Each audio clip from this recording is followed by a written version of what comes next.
இலங்கையில தற்பொழுது மக்கள் வந்து இலவச காணிகளை பெறக்கூடியதாக இருக்குதா இல்லையான்னு சொல்லி இந்த வீடியோல பார்க்க போறோம். அரசுக்கு சொந்தமான நிலங்கள் தான் இலங்கையில வந்து அதிகமாக இருக்குது. அது அரச நிலங்களாகவும் அரச காடுகளாகவும் இருக்குது. ஒரு அரசாங்கம் ஒன்று தான் வந்து தன்னுடைய மக்களுக்கு வந்து தேவைப்படைக்க அவ்வப்போது தன்னுடைய அரச காணிகளை வந்து பகிர்ந்து வழங்கும். அந்த வகையில் தற்பொழுதும் இந்த அரசாங்கத்துக்கு கீழே வந்து இலவச அரச காணிகள் வந்து வழங்குற செயற்பாடு வந்து முன்னெடுக்கப்பட்டு கொண்டு வருகிறது. அரச காணிகள் தொடர்பாக இலங்கையினுடைய வரலாற்றை பார்ப்போம் என்று சொல்லி சொன்னா குரோன் லேண்ட்ஸ் ஆர்டினன்ஸுக்கு கீழே வந்து வருடாந்த அனுமதி பத்திரங்கள் வந்து காணிகளுக்கு வந்து வழங்கப்பட்டது.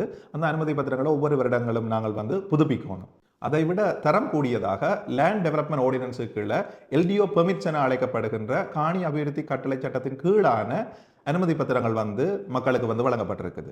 மூன்றாவது காணிகளுடைய பகுதிகளாக பார்க்கலாம். அழிப்பு காணிகள் என அழைக்கப்பட்ட கிராண்ட்ஸ் காணி வந்து மக்களுக்கு வந்து வழங்கப்பட்டிருக்குது. இதை வந்து நாங்கள் பிரதேச செயலாளர் ஊடாகத்தான் பெற்றுக்கொள்ளலாமா அல்லது வேறு வழிவகைகள் இருக்குதா என்று சொல்லி கேட்கப்பட்டது. உண்மையில அரச கட்டமைப்பில் ஒரு மாவட்டத்தை நிர்வகிப்பதற்கு பொறுப்பாக வந்து மாவட்ட செயலாளர் இருப்பார். அதாவது கவர்மெண்ட் ஏஜென்ட் என அழைக்கப்படுகின்ற அரசு அதிபர் வந்து இருப்பார். அவருக்கு கீழே பிரதேச செயலகங்களுடைய செயலாளர்கள் இருப்பார்கள். அவர்களுக்கு கீழே வந்து காணி பகுதி வந்து காணப்படும். உண்மையில வந்து நாங்கள் விரும்பியோ விரும்பாமலோ வந்து இந்த கட்டமைப்பூடாகத்தான் சென்று எங்களுக்கான காணிகளை வந்து கோர முடியும். நாங்கள் உண்மையில இந்த காணி தொடர்பான சம்பந்தப்பட்ட அமைச்சருக்கு இது தொடர்பாக விளக்கமான ஒரு கடிதம் மூலமான ஒரு கோரிக்கையை வந்து அனுப்ப முடியும். அத்தோடு சேர்த்து பிரதமருக்கும் ஜனாதிபதிக்கும் வந்து நாங்கள் எங்களுடைய காணி பிரச்சனைகள் தொடர்பான பிரச்சனைகளை வந்து எழுத்து மூலமாக வந்து அனுப்ப முடியும்.